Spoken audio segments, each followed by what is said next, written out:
नमस्कार, स्वागत आहे तुमचं माझ्या यूट्यूब चॅनलवरती। आजचा वार सांगते। आजचा वार आहे सोमवार। आजचा दिवस तुम्हाला खूप छान सुखाचा समाधानाचा जाऊ देत। तर शनिवारी मी ही ग्रॉसरीची खरेदी केली होती। तुम्ही तो व्हिडिओ बघितला नसेल तर नक्की बघा। ग्रॉसरी हॉल मी थोडक्यात आज शेअर करणार आहे आणि त्याचबरोबर माझ्या एका मैत्रिणीची रिक्वेस्ट होती की ग्रॉसरी स्टोअर कशी करून ठेवायची ते देखील सांग। तर ते देखील मी आज तुमच्यासोबत शेअर करणार आहे। त्यामुळे व्हिडिओ स्किप न करता शेवटपर्यंत बघा। तर इथे सगळ्यात आधी बाथरूमचं सगळं साहित्य एका साईडला ठेवलेलं आहे। मी वेगवेगळं सॉर्ट आउट करून ठेवते जेणेकरून मला स्टोअर करायला सोपं जातं। तर इथे तुम्ही बघू शकताय एरियलचं जे फ्रंट लोडचं लिक्विड आहे ते पाऊचमध्ये घेतलं यावेळेस आणि कोलगेटचं हे मॅक्स फ्रेश जेल घेतलेलं आहे आणि हार्पिक घेतलं आहे, फ्लोअर क्लीनर घेतलेलं आहे, सिंथॉलच्या या साबण घेतल्या, बाय 4 गेट 1 फ्री मिळाली एक यामध्ये आणि पियर्सच्या सोप घेतलेल्या आहेत। माझी स्किन ड्राय आहे तर मला ग्लिसरीनयुक्त सोप लागते तर मला हीच आवडते पियर्स आणि थोडंसं दमट वातावरण आहे त्यामुळे कधीतरी सिंथॉल पण वापरते पण पियर्स शक्यतोवर मी वापरत असते।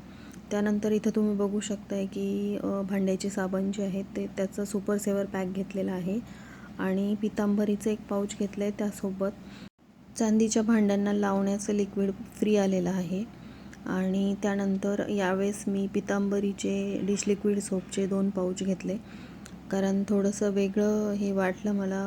ट्राय करून बघूयात म्हणलं कशी भांडी निघतात म्हणून हे 2 पाऊच यावेळेस घेतलेले आहेत। नाहीतर मी व्हिम लिक्विडचेच पाऊच घेते पण यावेळेस थोडंसं तिथे दिसले म्हणून मग मी ट्राय करूयात म्हणलं आणि हे देवासाठी तिळाचं तेल घेतलेलं आहे आणि उदबत्तीचं एक पाऊच घेतलं आहे। कापूर काही मला तिथे दिसला नाही कारण ते स्टोअर एवढं मोठं आहे की खूप शोधावं लागत होतं। त्यानंतर नित्याच्या जी साबण आहेत त्या मागच्या महिन्यामध्ये 4 घेतल्या होत्या म्हणजे पॅक घेतलं होतं सुपर सेवर त्यामुळे यावेळेस फक्त क्रीम घेतलेली आहे। आणि इथे तुम्ही बघू शकताय तूप घेतलेलं आहे चितळेचं आणि त्यानंतर तेलाची कॅन तर आम्ही घाण्यावरून तेल भरून आणतो।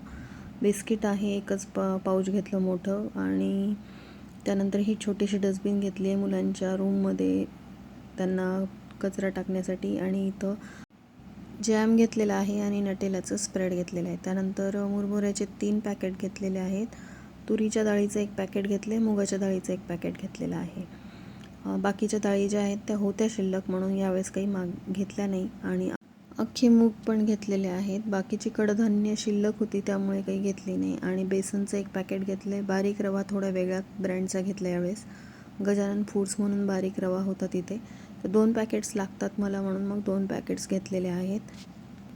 तर या ब्रँडचा रवा आम्ही फर्स्ट टाईम घेतला, बघूयात कसा निघतो ते।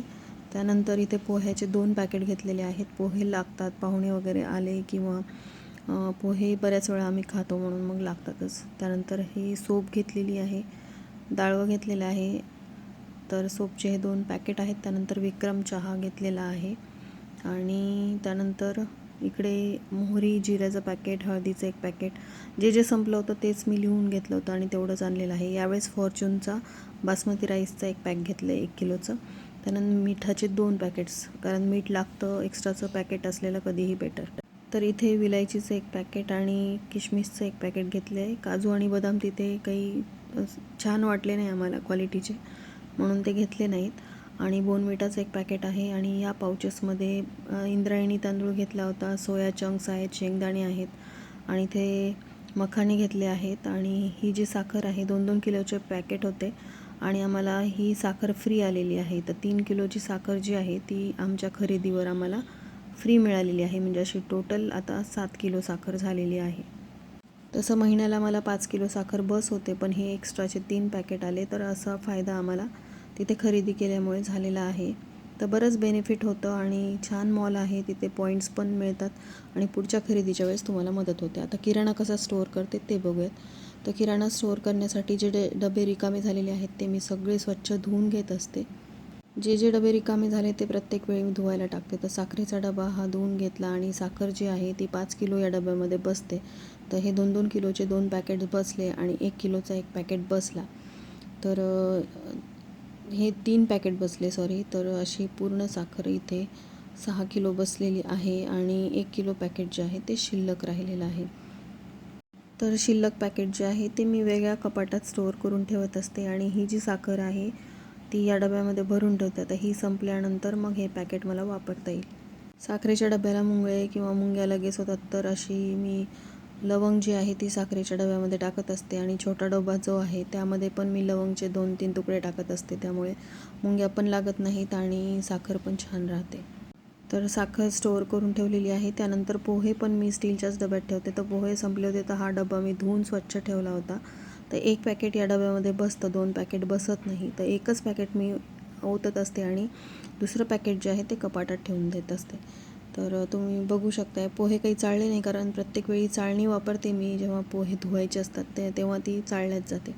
आणि बेसन जे आहे ते मागच्या महिन्यातलं एवढं शिल्लक आहे, त्यामुळे ते बेसन संपल्यानंतर तो डबा घासायला टाकेल आणि मग हे बेसन जे आहे ते या डब्यामध्ये ठेवेल. म्हणून मग आता हे जे पॅकेट आहे ते ठेवून देणार आहे. आणि जे कॉईन पापड घेतले होते ते स्टीलच्या डब्यामध्ये मी ठेवलेले आहेत. कसे वाटते ते बघूयात आता खिचडी वगैरे केल्यानंतर. आणि हे काही साबुदाण्याचे पापड तिथे मिळाले होते, ते देखील मी स्टीलच्या डब्यामध्ये स्टोअर करून ठेवलेले आहेत.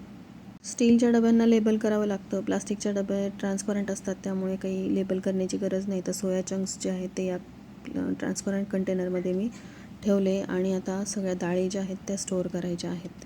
तर हे डबे सगळे स्वच्छ धुवून घेतले होते. काही 1-1 वाटी डाळ त्यात शिल्लक होती, त्यामुळे ती काढून घेतली आणि नवीन आणलेले पॅकेट्स जे आहेत ते या डब्यामध्ये मी टाकले डाळीचे.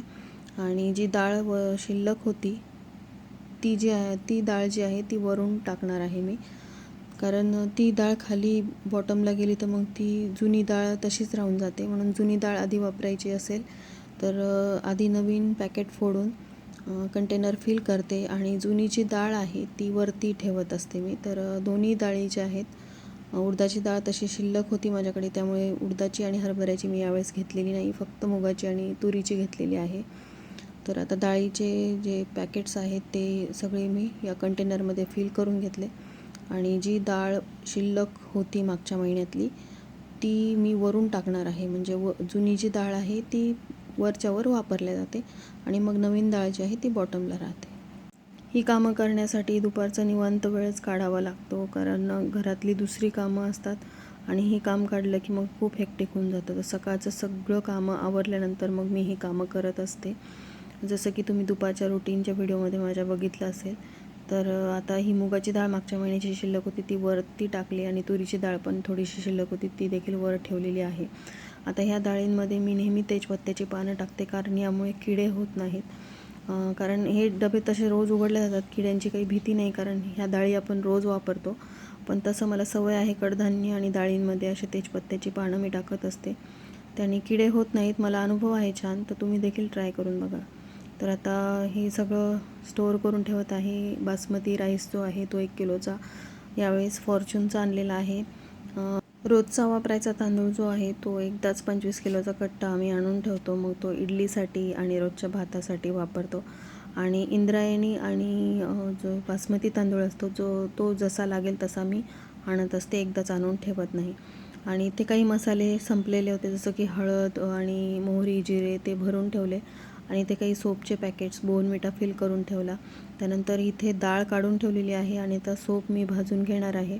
ही कामं तेव्हाच्या तेव्हा केली तर होतात, नाही तर ती तशीच पेंडिंग राहतात. म्हणून जेव्हा मी किराणा भरायला घेते तेव्हा ज्या गोष्टी मला लगेचच करायच्या असतात त्या मी भाजून घेते आणि नंतरच मग डब्यांमध्ये भरून ठेवते, म्हणजे ती कामं तेव्हाच्या तेव्हा होऊन जातात. तर इथे सोप, तीळ, ओवा मी भाजून घेत आहे. जवस पण मी यातच घालत असते, पण यावेळेस काही घातली नाही, जवसाची चटणी करूयात म्हटलं. आणि आता सोप वगैरे भाजून थंड होण्यासाठी ठेवलेली आहे. तोपर्यंत मी विलायची भाजून घेणार आहे. ही कामं जेव्हाच्या तेव्हा केली तरच होतात, नाही तर ती तशीच कपाटात पडून राहतात. म्हणून मला सवयच आहे की किराणा भरून आणला की जी कामं करायची आहेत ती पटापट मी करून घेते. आता थंड झाल्यानंतर सोप भरून घेतली आहे. विलायचीचं पावडर मी करून घेतलेलं आहे. थोडीशी साखर घालून विलायचीचं पावडर मी करत असते. तर हे सगळं काम जे आहे ते झालेलं आहे. त्यानंतर किचनचं जे साहित्य आहे, म्हणजे भांड्याची साबण, लिक्विड वगैरे, वॉटर प्युरिफायरच्या साईडला थोडीशी जागा शिल्लक असते, तिथं मी ह्या गोष्टी स्टोअर करते आणि जेव्हा लागतील तेव्हा मग काढायला आणि ठेवायला मला सोप्या जातात. आणि एक्स्ट्राचे सगळे पॅकेट्स जे आहेत त्यासाठी मी एक कपाट बनवलेलं आहे. तर तुम्ही बघू शकता ही साखर एक्स्ट्रा आली होती. त्यानंतर पत्तीचा एक पॅकेट आहे, पोह्यांचं एक पॅकेट आहे, मुरमुऱ्यांची पॅकेट आहेत, बासमती राईस मागच्या महिन्यातला, त्यानंतर मखाणे आणि बेसन, अशा गोष्टी ज्या आहेत त्या एक्स्ट्राच्या ते इथे ठेवलेल्या आहेत, म्हणजे मला काय संपलेलं आहे ते पटकन दिसतं पण.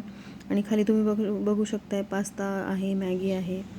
तर हे सगळं या कपाटात मी स्टोअर करून ठेवते आणि जेव्हा काही संपलं असेल तर मला पटकन दिसतं. तसं तुम्ही डब्यात पण स्टोअर करून ठेवू शकता, पण मला अशीच सवय आहे. आणि इथे मी बिस्किट्स ठेवलेले आहेत म्हणजे मुलांना पटकन दिसतात.